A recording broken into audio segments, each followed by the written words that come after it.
नारी ने नर को जन्म दिया, क्या खेल रचाया नारी ने। एक नारी थी अनसुईया, जो स्वर्गलोक में रहती थी, जो ब्रह्मा विष्णु और शंकर को पलने में झुलाया करती थी। एक नारी थी सावित्री, जो यमलोक में रहती थी। जब प्राण लेने यम आए तो अपने पति के प्राणों को भी वापस यमलोक से लेके आ गई थी। और एक नारी है जो कलयुग में रहती है, जिन्हें गुड्डी देवी कहा जाता है, जो अपने पति को कंधे पे उठाए इस लोक को पार कराने चली है। तो आज वही हमारे साथ स्थित है, गुड्डी देवी, जो अलवर क्षेत्र की रहने वाली है, जिनके पति है वो पैरों से अपाहिज है। एक दुर्घटना में उनके पति के जो कमर से नीचे का हिस्सा है वो काम करना बंद हो गया है। उसके बाद है लगातार इनकी जो धर्मपत्नी है वो पत्नी के हर काम में अपना सहयोग दे रही है। उसे चाहे घर से बाहर जाना हो, किसी शादी समारोह में जाना हो, प्रोग्राम में जाना हो, तो हमेशा साथ रहती है। आज हमारे साथ स्थित है और आज ये भगवान के दर पर आए मत्था टेकने के लिए। एक भैरव जी बाबा का स्थान है, भूमिया का स्थान है, और उसी स्थान पर आए हैं। और हमें भी सौभाग्य मिला है इस नारी के साथ आने का, इनको देखने का, जो अपने पति को हर जी मैं हाथ लगाता हूँ, आ जाइए आ जाइए आ जाइए, जो हर सुख दुख में, हर परेशानी में साथ लिए घूमती है। हम जानेंगे इनके बारे में भी। सबसे पहले जो दरबार है भगवान का, उसका हम भी ढोक लगा लेते हैं, दर्शन कर लेते हैं। अंदर आप दिखाओगे, अगर हम कैमरामैन को बोले तो अंदर संत बाबा की समाधि है। ये जो यहाँ झाड़ू वाले बाबा के नाम से प्रसिद्ध है, उसी स्थान पर आज आए हुए हैं दर्शन करने के लिए। तो आज हम भी उसी स्थान पर है। यही गुड्डी देवी है। अक्सर आपने इसके वीडियो सोशल मीडिया पे देखे होंगे। सोशल मीडिया पे ये अपने रोज के वीडियो वो शेयर करते हैं और अपने इस निराश भरी जिंदगी में ये खुश रहने की कोशिश करते हैं। जानेंगे कि क्या वजह रही है, क्यों इनके पैर में ये तकलीफ हुई और किस तरह ये आगे जिंदगी का संघर्ष कर रहे हैं। नमस्कार जी, क्या नाम है आपका? नमस्कार जी, मेरा नाम हरिओम है। हरिओम जी, अच्छा। और ये आपकी पत्नी है, आपका नाम? गुड्डी देवी। गुड्डी देवी। क्या ऐसा हो गया था, क्या तकलीफ हो गई कि आज आपको अपनी पत्नी के सहारे रहना पड़ता है? मेरे को 2018 में चोट लग गई, जो मेरे कमर से नीचे दोनों पैर काम नहीं करते हैं। तो मैं सीढ़ियों से फिसल के गिर गया था। तभी से बहुत इलाज कराया, बहुत पैसा लगा दिए, तो मैं ठीक नहीं हो पाया। और मेरा कमर के नीचे से दोनों पैर काम नहीं करते। तब से यही संभालती है, यही करती है सब कुछ। यानी कि 2018 में आपके साथ ये घटना हुई। हाँ। और तब से ही आपके जो कमर से नीचे का हिस्सा है वो काम करना बंद कर दिया? हाँ, तब से ही कमर के नीचे का हिस्सा काम नहीं करता। तो यानी कि आप अपने किसी बैसाखी के सहारे भी या आप खड़े नहीं हो सकते? मैं बिल्कुल भी खड़ा नहीं हो सकता।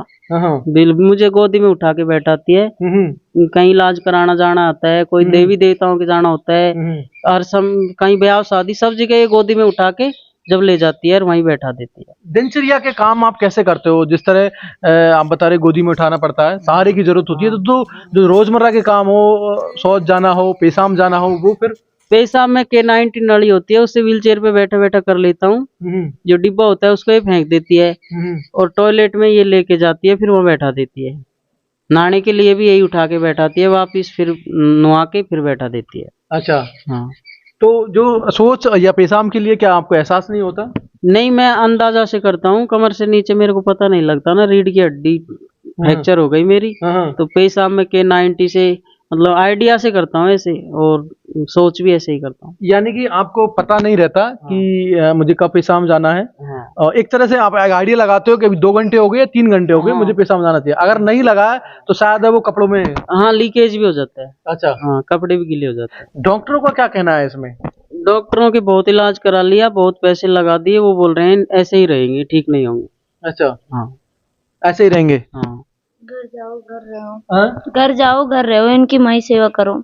अच्छा, डॉक्टर बोल रहे घर लेके जाओ, सिर्फ सेवा करो, कोई इलाज नहीं है। हाँ, भगवान से दुआ करो। अच्छा, ऐसे बोलते हैं। जहाँ विज्ञान इतना तरक्की कर लिया, साइंस ने एक से एक आविष्कार होते, लेकिन आपके केस में क्यों मना हो रहा है? पता नहीं वे क्यों करते हैं, पर ऐसे कहते हैं भाई हमने तुम्हारा इलाज करवा दिया है, पर आप घर जाओ, माई भगवान से दुआ मांगो, सही हो तो वो घर ही हो सकता है, नहीं यहाँ कोई इलाज नहीं है अब। अभी तक आपने क्या क्या इलाज यानी डॉक्टर के माध्यम से क्या क्या किया गया? उन्होंने ऑपरेशन किया था, ऑपरेशन भी करवा लिया। और वहाँ हम 3-4 महीने रहे थे, कोई 7-8 लाख रुपए भी लग गए। कहाँ रहे थे? जयपुर SMS में। और मतलब 1 महीना रखते थे, 10 दिन के लिए भेज देते थे, फिर 1 महीना के लिए वापिस जाते थे। गाड़ी का किराया भाड़ा सब तरह से खर्चा होता था, लेकिन कोई इलाज नहीं हो पाया। फिर हमने 2-3 साल इलाज लेके अब फिर ये तो शुरू से ही सेवा कर रही है, अभी यही संभालती है सब कुछ। यानी 2018 से आप अभी 2025 आ गया, तो लगातार जो राजधानी का बड़ा हॉस्पिटल है SMS हॉस्पिटल, उसमें दिखाया आपने? हाँ, अब दवाई गोली लेने जाते हैं, कभी पैरों में प्रॉब्लम हो जाती है तो K90 टॉयलेट के लिए नाली जेल होती है, वो लेने के लिए जाते हैं। हमको तो वो भी यहाँ नहीं मिलती है, हॉस्पिटल में वहीं जाना पड़ता है। अच्छा, जयपुर। तो जिस तरह आप बात कर रहे हो कि हमारे करीब 8 से 10 लाख रुपए लग गए, लेकिन सरकारी जहाँ महकमा है या सरकारी जो फैसिलिटी है, कहते हैं कि एक तरह से फ्री में दवाई मिलती है, फ्री में सुविधाएं मिलती है। कुछ नहीं मिला, कुछ भी नहीं मिला। अच्छा, कोई सरकारी योजना से कोई भी मदद नहीं मिली। अच्छा, अलवर तो देते ही नहीं है, राजगढ़ भी नहीं देते हैं, यहाँ मिलती ही नहीं है। सरकारी में जाते हैं तो फिर जयपुर जाते हैं तो वहाँ भी 2 लिखते हैं बस भीतर, तो फिर पैसों के लेके आते हैं हम। तो जो K90 नली होती है और वो जेल होती है, उसको लगा के टॉयलेट करते हैं, तो वो भी पैसों की आती है। जो वो नली ज्यादा यूज नहीं करते, इन्फेक्शन का डर रहता है, 10 दिन में एक नली बदलनी पड़ती है। यानी कि वो भी आपको बाहर से मिलेनी? बाहर से मेडिकल से लेनी पड़ती है, वहाँ लिखते नहीं है। 2 जेल लिखते हैं, सिर्फ 30 रुपए की और आती है। 2 जेल से तो महीना भर काम नहीं चलता। और वो ये राजगढ़ में या अलवर में नहीं मिलती है, आपको जयपुर ही जाना होता है? जयपुर ही जाना होता है। यहाँ होती भी होंगी तो नहीं लिखते, देते नहीं है, क्या नहीं है ये। यानी कि सारी दवाइयों के लिए आपको जयपुर जाना पड़ता है? हाँ, हम यहाँ गए थे अलवर में तो ऐसे बोले यहाँ नहीं मिलती हैं। हमको तो पता नहीं क्या होती है K90, क्या होती है जेलिंग, हमको पता नहीं है। यहाँ नहीं मिलती है, खांसी आ जाते हैं उठ उठ के, ऐसे बोलते हैं अलवर में जाते हैं जब। यानी कि अगर आप दवाई के लिए जाओ तो ऊपर से ये भी बात कि कहाँ से आ जाते हो, बार बार आ पा रहे हो? आपके चैनल के माध्यम से बता रहे हैं हम। मतलब हमको कोई सरकारी योजना का भी लाभ नहीं है। डॉक्टरों ने CMHO ने भी 50% सर्टिफिकेट बना दिया, तो उसमें भी हमको कोई स्कूटी बैटरी की गाड़ी वो भी कुछ नहीं है। कोई आर्थिक सहायता कहीं से कुछ नहीं मिल रही है। सबसे पहले तो आपके चैनल के माध्यम से हमारा सर्टिफिकेट बने 100%। जो इंसान बिल्कुल दूसरे के ऊपर निर्भर है, ऐसा करते हैं। यानी कि आपको जो एक विकलांगता का जो सर्टिफिकेट मिला है, वो आपको ओनली 50% दिया है, नॉर्मल दिया है। जो इंसान साधारण चल लेता फिर लेता है ना, उस तरीका का दे दिया। लेकिन आज तो आप पूरी तरह डिपेंड हो अपनी पत्नी पर, दूसरे पर, और आपको जो गवर्नमेंट में आधा माना गया है। मेरे ये पैरों को चाहे कोई डॉक्टर हो या कोई भी हो, यहाँ से काट दे तो मेरे को पता नहीं है, फिर भी मेरे को 50% सर्टिफिकेट है। 100% होना चाहिए। जो इंसान अब उठा के बैठाएगी, उठा के ले जाएगी। 7 साल हो गए हमको। इनको व्हीलचेयर भी हमने तो लिए। अच्छा, व्हीलचेयर भी नहीं मिली है, ले भाई व्हीलचेयर तो मिल गई इनको। जो व्हील चेयर पे जिन्हें आप लेके जाती हो, वो अपने पैसों से? हाँ, अपने पैसों से? तो हमारे पैसों से। फुल जो 100% मिलने का क्या फायदा है? अगर आपको 50% दिया, उससे क्या नुकसान हुआ है? 50% में कोई योजना नहीं मिलती। 100% में 1000 रुपए आर्थिक सहायता के मिलते हैं, साथ ही इनको कई को आ रहे हैं। और कोई प्राइवेट संस्था हो या सरकारी हो, 80% मांगते हैं। तुमसे बैटरी वाली गाड़ी इधर उधर खुद का काम कर ले, या कहीं बैठा बैठा परेशान ना होते, इधर उधर आ जाए चले जाए। स्कूटी भी सब जगह मतलब 100% वाले को देते हैं, 50 वाले को नहीं देते। तो यानी कि आपको एक तरह से वो 50% जो गवर्नमेंट की तरफ से इनको जो दिया गया विकलांगता सर्टिफिकेट, उसकी वजह से कहीं ना कहीं है उन सुविधाओं से वंचित है। घर की जो अक्सर आप देख रहे हो वीडियो में, वो एक साइकिल है, वो भी खुद के पैसों से खरीदी है, और ना कोई बैटरी ना स्कूटी, किसी तरह की कोई साधन हो। और अब दवाइयों के लिए जाए तो वो जयपुर में हर बार पैसे लगा करते। किस तरह जाते हो आप जयपुर? कभी बस से, कभी ट्रेन से। ये गोदी में उठा के बैठाती है, तो मतलब बस स्टैंड या रेलवे स्टेशन तक तो स्कूटी से बैठा के ले जाती है, और उसके बाद में फिर वहाँ उठा के ट्रेन में बैठाती है। फिर ऑटो करके हॉस्पिटल पहुंचते हैं, फिर वहाँ डॉक्टर से लिखवाते हैं, तो वो 2 जेल लिख देता है। फिर बाद में हम बाहर मेडिकल रहता है ना, वहाँ से पैसों के लेके आते हैं, नली K90 टॉयलेट करने की और जेल।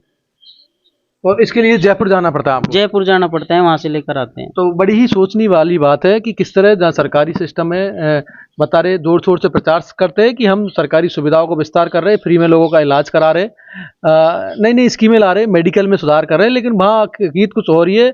जो आदमी दूसरे पे डिपेंड है, अपनी पत्नी पे डिपेंड है, वो एक छोटी सी दवाई के लिए, एक पेशाब की नली के लिए जयपुर जाना पड़ता है, उसे धक्के खाने पड़ते हैं। जहाँ इतना बड़ा जनसंख्या होने के बाद भी अलवर क्षेत्र में, और वो एक नली नहीं मिलती है, उसके लिए जयपुर जाना पड़ता है, धक्के खा रहे, तमाम जो सुविधा उसे वंचित है। 50% का इनको एक कार्ड दिया गया है। ये तो हुई एक मेडिकल वाली बात। अगर हम बात करें और आपसे, तो किस तरह आप किन किन चीज़ों में इनकी मदद करते हो? जिस तरह जहाँ अक्सर वीडियोस देखे जाते हैं, जहाँ अक्सर है जो महिलाओं के वीडियो आते हैं, जहाँ समाज में चर्चाएं होती है, कोई उन्हें नचनिया बोलता है, कोई रील्स बनाने वाली बोलता है, लेकिन जब आपके वीडियोस आते हैं इस तरह, आप जब पति की मदद करते हो लोग, तो आपको कैसा लगता है?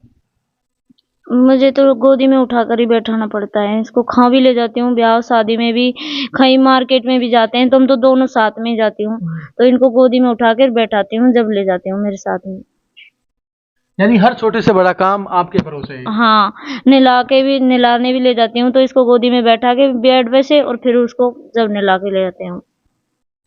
तो बड़ी ही ये आपकी हम सलाम करेंगे आपको भी, कि आप किस तरह अपने पति की एक तरह साथी बन के रहिए। कहते हैं कि सिर्फ 7 वचनों से ही नहीं, वो जिंदगी भर हर सुख दुख में साथ दे, वही असली धर्म पत्नी है, अर्ध नारी है, जो अपने पति को हर समस्या में कंधों पे उठाए घूमती है, हर उसकी सुख दुख में शामिल है। सुख तो नहीं, लेकिन दुख में जरूर ये शामिल हो रही है, क्योंकि सुख है वो चला गया और दुख है वो आगे का जीवन है इनका, और इस तरह इनको अपने कंधों पर उठाए घूम रही है। तो हम उन तमाम बुद्धिजीवियों से भी अपील करते कि इनकी मदद के लिए आगे आइए, और जितनी हो सके इनकी मदद करिए, और जितनी सुविधा है गवर्नमेंट की, जहाँ कुछ चीज़ों से ये अभी भी दूर है, कुछ समझ नहीं पाते, पता नहीं है, लोग टड़का देते हैं, तो उन चीज़ों में भी इनकी मदद करिए, इनके साथ जुड़िए। जिस तरह ये तमाम धक्के खाते रहते हैं, हॉस्पिटलों में जाते हैं, SMS हॉस्पिटल हो जयपुर, तो उन चीज़ों का इनको लाभ मिले। और धन्य है इस नारी को भी जो अपने पति को एक तरह से साथी बन के आई है इस जन्म में। जहाँ जिस तरह की रील बनाने वाली औरतों को तो लोग वायरल करते हैं, लेकिन जो असली की नारी है, असली की, उनको आप वायरल करिए, उनका सपोर्ट करिए, उनकी मदद करिए, वही एक सच्ची सेवा है। किस तरह जो आसपास के लोग चर्चा करते हैं आपके बारे में? आजकल आप जैसे वीडियो बनाते हैं, तो कोई इस तरह की कोई चर्चा करता है, कुछ बातें सामने आती है? हाँ, ऐसे ये क्या करते हैं पता नहीं, ये क्या डालते हैं फोनों में, दिखावा कर रखा है। कोई तो कमेंट में ऐसे बोलता है, ऐसे विकलांग भी नहीं है, पर ऐसे भाई विकलांग दिखा रखा है, ऐसे बोलते हैं। अच्छा। पर हम तो फिर भी ध्यान नहीं देते हैं, हमारा पति धर्म निभा रही हूँ मैं तो इसका। आपको कभी ऐसा नहीं लगा कि अब ये जो अपंग हो गए लोग हैं, जो शादी के बाद भी तलाक की बात आती है, डिवोर्स की बात आती है, अच्छे खेलते खेलते बाहर चले जाते, तोड़ देते हैं? नहीं, मुझे तो नहीं लगा, मुझे तो कुछ नहीं लगा, जैसे है वैसे इनके साथ यानी कि जो 7 वचन निभाए हैं फेरों पे, वो मुझे निभाना है। हाँ, मुझे निभाना और आखिरी तक चलना है। आखिरी तक चलना है। आपके घर में कौन कौन है? हमारे घर में हम दोनों मियाँ बीवी हैं, 2 बच्चे हैं, एक लड़का एक लड़की। वो कौन सी क्लास में पढ़ते हैं? लड़की दूसरी में पढ़ती है, लड़का 8वीं में पढ़ता है। अच्छा। हाँ। और क्या आप इस दुर्घटना से पहले क्या काम करते थे? खेती बाड़ी का ही काम करते थे। अच्छा, खेती बाड़ी का काम है। हाँ। अब कैसे कर रहे हैं वो खेती बाड़ी का काम? अब खेती बाड़ी का यही करती है, और अच्छा। तो कौन करे, सब कुछ यही कटाई, करती है। निराई, गुड़ाई, सारा कुछ? हाँ, कटाई निराई गुड़ाई खेती बाड़ी का सब यही करती है, बच्चों का मेरा सब यही रात में करती है। पानी आता है तो मैं इनकी खाटों फैले बिछाई होती हूँ, दिन में खाट को, तो मैं रात में इनको ले जाती हूँ, फिर इनको सुला, माई बैठे रहते हैं, मैं पानी मोड़ लेती हूँ, तो ऐसे ले जाऊँ। दिन में भी मैं व्हील चेयर को मेरे हाथों से गुड़का के ले जाती हूँ, फिर माई पे बैठा देती हूँ, फिर मैं मेरे साथ में रहते हैं। यानी कि खेत में अगर निराई करनी है, पानी मोड़ना है, तो पहले आप इनको लेके जाती है, हाँ। वहाँ खाट बिछाती है, और उसके बाद है अपना काम करती है। हाँ, और अब कटाई करेंगे तो इनका मन नहीं लगता है, ऐसे बोलते हैं, तो मैं मेरे साथ में ले जाती हूँ, माई खाट ले जाती हूँ, फिर माई बैठा देती हूँ पेड़ के नीचे। यानी कि जो सारा काम पहले ये करते थे वो अब आपके जिम्मे आ गया है। हाँ। यानी कि खेतों की जिम्मेदारी भी और इनकी भी। हाँ, मेरी जिम्मेदारी है, अब इनका काम था वो मैं करती हूँ पूरा। बिल्कुल। और अभी जैसे बच्चे बड़े हो रहे हैं तो वो भी थोड़ा हाथ बटाते हैं बच्चे के। हाँ, हाथ बटाते हैं। अभी तो छोटे हैं, अभी तो बच्ची तो 5-6 साल 6-7 साल के है, लड़का भी अभी 10-11 साल का है। माता पिता है आपके? नहीं, पिताजी एक्सपायर हो गए, माताजी है। अच्छा, माता जी है। हाँ, तो बिल्कुल। वो भी बड़े आदमी है, बुजुर्ग आदमी है। हाँ हाँ। तो एक तरह से सारा जो जिम्मा है वो आपकी धर्मपत्नी पे आ गया। सब कुछ इनके ही ऊपर है, जिम्मेदार। बाजार जाना हो तो फिर आप कैसे करते हो? इनको साथ में ही ले जाती हूँ, स्कूटी पे गोदी में उठा के स्कूटी पे बैठा के जब ले जाती हूँ। यानी कि अगर घर में अगर राशन लाना है तो वो आप ही लेके आते हो फिर आप? हाँ, मैं ही लेके आती हूँ, पर इनको साथ में ही ले जाती हूँ, मैं कहीं भी जाती हूँ तो इनको साथ में ले जाती हूँ। बिल्कुल बिल्कुल। नहीं, अच्छा है कि जहाँ भी साथ में जाए ये भी साथ में थोड़ा देख के जाए, घूम के जाए। ये ऐसा नहीं लगे कि मैं घर घर में कह दूँ, बाहर भी थोड़ा देख ले क्या हुआ कि हम चल नहीं पाए लेकिन साथ में तो जी रहे। तो ये अच्छी बात है हाँ कि जहाँ भी अक्सर हमने देखा है आपकी शादी ब्याह में भी आप साथ में ही जाते हो। हाँ, शादी ब्याह में जाते हैं तो हम साथ में जाते हैं। देवी देवताओं के कहीं जाना हो तो सब जगह साथ में जाते हैं। बिल्कुल, जब साथ का जैसे रिश्ता जुड़ गया है तो कहते हैं कि जीना मरना यही है और साथ ही रहना है। हाँ बिल्कुल तो बहुत अच्छी बात है और इसी तरह आप इनके हाथ बढ़ाते रहिए और भगवान ने चाहा तो सब कुछ ठीक होगा।